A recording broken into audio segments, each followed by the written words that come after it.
Great companies aren't built on average talent. In private equity-backed, high-growth businesses, the right operator changes everything. Onward Headhunting partners with founders, operators, and investors to build elite finance, strategy, and operations teams. From early hires to exit-ready leadership, we deliver the talent that drives outcomes. If you are scaling or transacting, go Onward. Visit onwardheadhunting.com or find us on LinkedIn to learn more.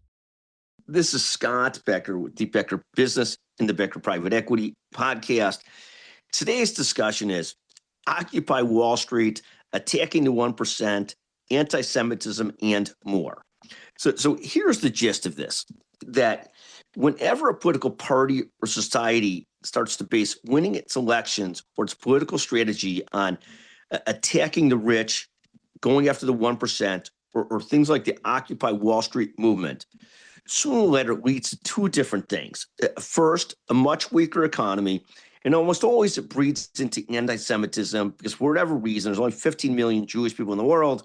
They've done disproportionately well economically, God knows for what reason and so forth. A lot of people will base it on the fact that they've been persecuted for so long that they had to be able to make things go and find different ways to make money. Other people would say, well, there's lots of people that have been persecuted. Absolutely.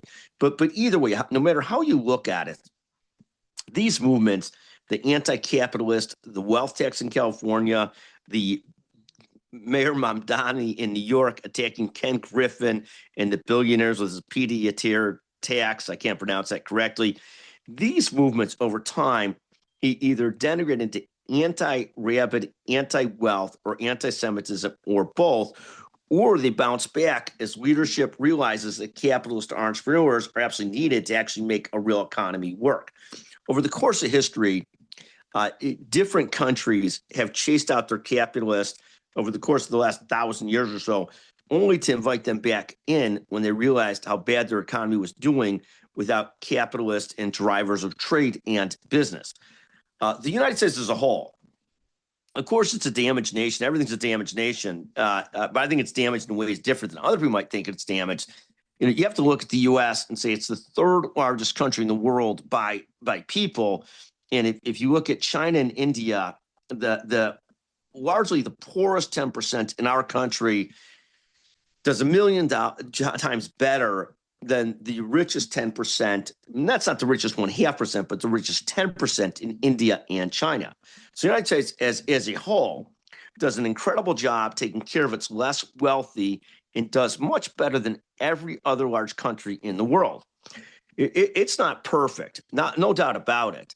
But to be so hateful and to not honestly assess where we're at in the United States versus so many other countries is an absolute ridiculousness that's driven by a mob mentality. It leads to this anti-capitalist tact. It leads to this anti-Semitic tact.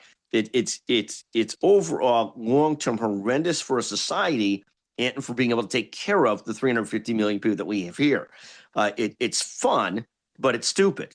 It's like there's an old adage that it's a similar adage to people ranting on about socialism and how good that feels. There's an old adage that somebody, pisses in your leg, and until you realize that they're pissing in your leg, you think, oh, that feels good. There's warm water on my leg. Then you realize somebody's just pissing on your leg, and it's bad. It's the same with the socialist and communist talk. In that event, thank you for listening to the Becker Business, the Becker Private Equity Podcast. We hope we offended somebody with this podcast. If you're the first person to call and say, oh, my God, Scott, you're awful. I can't believe you said these things. I hate you. 773-766-5322. We'll send you a $25 Amazon gift card. Thank you for listening to the Becker Business and the Becker Private Equity Podcast. God bless you every day, and God bless capitalism. Thank you for listening.